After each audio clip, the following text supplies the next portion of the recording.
Ang tanong ko sa iyo, Attorney Ledesma, all of these 332 foreigners, do they have AEP, Alien Employment Permit? Mr. Chair, please, according to the records, they were charged under Section 37A7 because they were not properly documented and they did not have valid working visas and permits. Yes, correct. But the case against the 249 Chinese nationals were all dismissed. In other words, hindi sila na-deport. That is correct, Mr. At Chair. andito sila sa Pilipinas, gumagala pa rin sila. Correct? I do not know if they are still here in the Yes. Philippines, Mr. Chair. Andito sila. It's been 3 years. Now, ang tanong ko sa iyo, the process of getting a 9G visa is to have the AEP, correct? Mr. Chair, please, the process of issuing No. Answer me. Ang sinasabi ko, the process of getting a 9G visa is to secure an AEP coming from the Department of Labor and Yes, Employment. Mr. Chair. Correct. Yes, Tama. Mr. Chair. That is Okay. the primary Ang tanong ko sa iyo, Attorney Ledesma, yung 249 na pinakawalan ninyo, meron ba silang AEP na galing sa DOLE? According to the records, and According to the records according or according to the report, DOLE? Did you have a due diligence sa DOLE about the AEP prior to your issuance of 9G visa to those 249 Chinese nationals? Do you have? we did not check You did not get a due Mr. diligence Chair. from DOLE? Please, DOLE. Asan ang DOLE? We invited DOLE. Can you kindly tell us kung yung sa Banban, Tarlac that was apprehended by NBI and Bureau of Immigration have AEP? How many AEPs did you release for Hongshen? Hongshen. Good evening, Mr. Chair. I am Pago Magtoto from Dole Region 3. So, per our alien employment permit monitoring system, sir, both old and new, for year 2021, we have issued 19 AEPs or alien employment permits. And for the year 2022, Your Honors, Mr. Chair, we issued 34.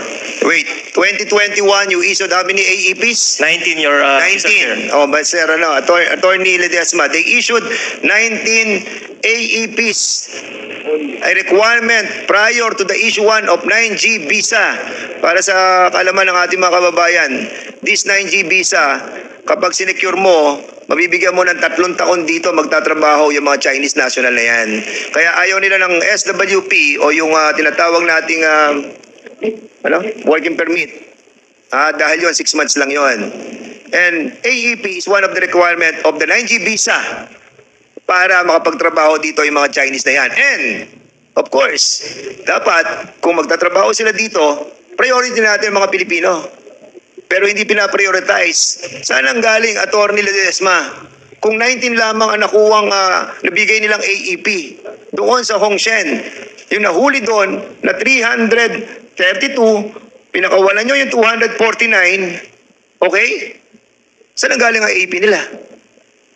They were charged, Mr. Chair, with working without visas and permits. Oo nga pero bakit nyo nga dinismiss Tapos pinakawalan nyo yung 249 It's a matter of the rules of evidence, Mr. Chair. That's why they were released. Wala na nga silang AEP. Diba? Sinasabi na ng DOLE, 19 lang ang AEP. Yung 249 na dinismiss nyo, pinakawalan nyo. Wala silang AEP. In other words, kung wala silang AEP, hindi nyo sila pwedeng bigyan ng 9G visa. Correct? Yes or no? We do not issue 9Gs, Mr. Chair. The BSI is the... So anong in-issue nyo sa kanila? The 9G visas are issued by the Board of Commissioners through the Legal Division. Of course. Not the BSI. At dumadaan yan sa Board of Inquiries of Special Inquiry. Don't fool me. Dumadaan sa Board of Inquiries yan. Dumadaan sa inyo. Yes. In employment permits, Mr. Chair, during my time there at the Bureau of Immigration, we do not We do not process 9Gs. Hindi yung pinaprocess ng 9Gs because ang nag-a-approve No. ng commissioner. The 9G visa applications are processed by the legal division. Legal division, and then, saan sa dadating? Dadaling siya sa, bago siya dumating sa, sino pumipirma sa kanila? Mga commissioners, correct? Yes, Mr. Chair. And you are one of the commissioner. Mr. Chair, You were one of the commissioner during that time, correct? I was the executive chairman of the board of special inquiry. Of course, but you are also the commissioner. Tama? Yes or no? Commissioner ka din eh. Assign ka lang sa board of inquiry eh. Tama? Ikaw ay isa sa commissioner during that time, and then you were assigned as the head of executive director of the board of special inquiry. Di ba? Are you a commissioner during that time? Yes or no? What date, Mr. Chair? I was, you know very well kung kailan ka naging commissioner. Ba't ako tatanungin mo? I was never commissioner, Mr. Chair. Ano ka doon? Officer in charge. Officer in charge. You were not a former commissioner of the BOI? Never. Ayan o. Are you Rolando de Ledesma? Never a commissioner. Mr. Chairman, I will show you. Ayan ang pangalan niya. Ronaldo Ledesma, officer in charge, commissioner. Hindi ka ba? I'm not. Wait. I was officer in charge, not commissioner. Okay, Mr. Chairman. You are OIC. Yes, Mr. Yung Chair. function mo is still commissioner. I was OIC. But your function is still commissioner. OIC ka. In 2010. Can you... Alam mo, Attorney Ledesma, please, you were an OIC. I was an OIC, Mr. O yan. Chair. 2010. OIC commissioner. OIC lang ho nakalagay sa akin. Hindi Tama. commissioner. How many Chinese people have you recognized during your incumbency? Mr. Chair, I don't remember, Mr. Chair. Mr. Chair, Congressman Acop, with the indulgence of Congressman Fernandez. ano bang diferensya ng OIC at saka OIC Commissioner? Mr. Ledesma, you answer the questions properly. Yes, Mr. Chair. The commissioner. And you wait for the acknowledgement of the chairman before you answer. I'm That's sorry, the rule. I'm sorry, Mr. Chair.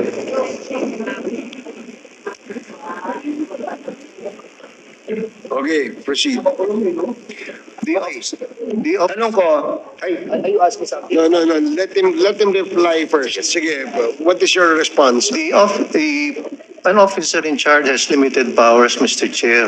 He cannot perform acts concerning policies.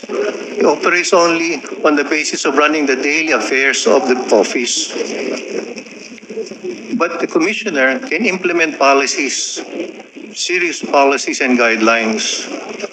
At ang OIC, Mr. Chair, usually he often takes directions from the Secretary of Justice, while a commissioner can exercise his discretion on important matters. What are the instances when there is a need to appoint an OIC?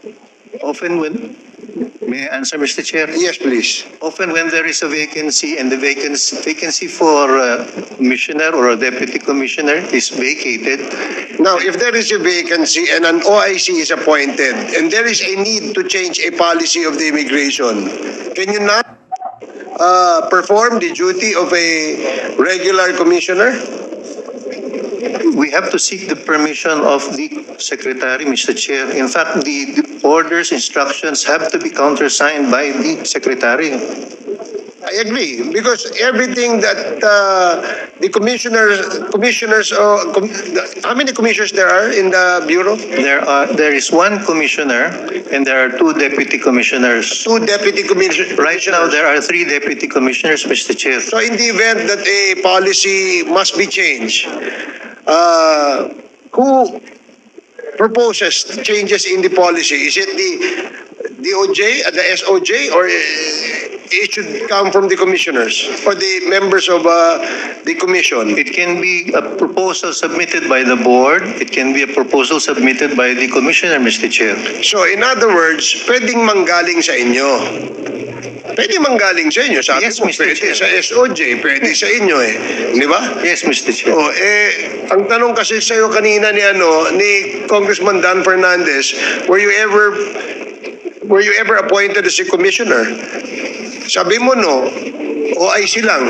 You're trying to give us an answer that you probably feel that cannot pinpoint to you directly being or effectively performing the function of a commissioner.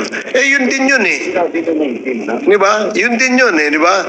Practically all the functions of a commissioner can be done by an OIC except on matters where policy will be proposed, correct? Yes, Mr. Chair. 99%, ganun din yun. Dahil pang sinagot, tinatanong ka lang niya kanina kung nag-commissioner ka eh. Hindi kasi nagpapalusot lang eh, Mr. Chairman sila eh. Alam mo, ito yung bagong alam mo nakakalungkot, yung pastillas gang na sinasabi nila. Napalitan niya ng pipino gang. Ano? Pipino. Bakit? Mga peking Pilipino na pinalulusot nila. Yung mga peking AEP. Sino nagpapag- Na wala naman silang inisyu na AEP eh. Ang Dolly eh. 19 lang eh. Tapos, meron doon, may AEP, nakalusot, dinismiss nila yung kaso, pinakawalan nila 249 ng mga Chinese, na ngayon kasalumuhan natin, yung mga foreigners na yon. As a matter of fact, Mr. Chairman, I will show you something. Dahil ito sa ginagawa nila, yung recognizing, yung ating pong mga Chinese, mga national, ayan, marami silang mga taga-ombudsman, sa ombudsman, sa mga Bureau of Immigration, na mga empleyado nila, na sukang-suka na sa nangyayari sa loob. Meron tinatawag silang Gucci gang sa loob. Meron silang tinatawag na pastillas gang, at ang pinakamalaki ay ang Pilipino gang. Pipino gang. Dahil mga peking Pilipino. Mr. Chairman, pakita niyo yung nirecognize nilang mga, saan ka naman nakakita, Mr. Chairman? 60 years old. 60 years old. Ha? I-recognize mo. Late registration, 60 years old, 50 years old, 49 years old. Recognize. At ang sinasabi, Chinese father or mother, or ang mother ay Chinese, tapos Pilipina ang mother o kaya father.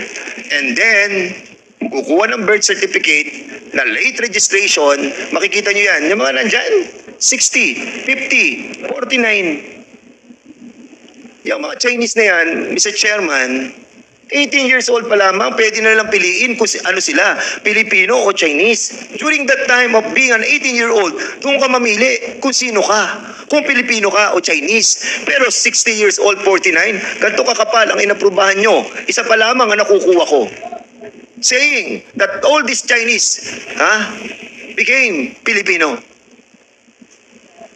Kaya dumadami ang mga Chinese sa atin because of you. Mr. Chair, gusto ko lang pong tanungin si Atty. Ledesma, bakit naging OIC ka dahil walang commissioner? Yes, Mr. Chair. O ibig sabihin, ikaw ang commissioner. Walang commissioner, ikaw ang OIC. Ibig sabihin, ikaw ang commissioner.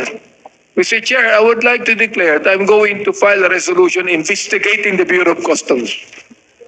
Immigration. The Bureau of Immigration. And Mr. Chairman, I'll be allotting, Mr. Chairman, I'll be allotting my 2-month salary here in Congress sa mga matitino nating mga kababayan na nandiyan sa Bureau of Immigration na makakapagturo kung paano nakataka si Alice Go using our airports or seaports.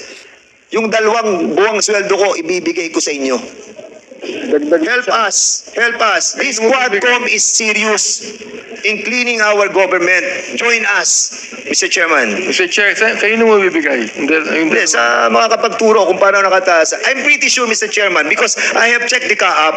Ang CAAP, meron silang mga biyahe papunta ng Kota Kinabalu, papunta ng Singapore, galing sa Clark, galing sa Subic, galing sa Palawan, walang passenger.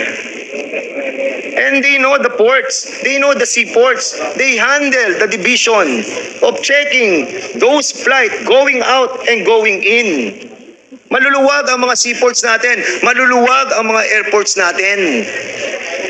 And our people, hindi lahat sa immigration, thank you to all those immigration officers and employees who are faithful to their duty.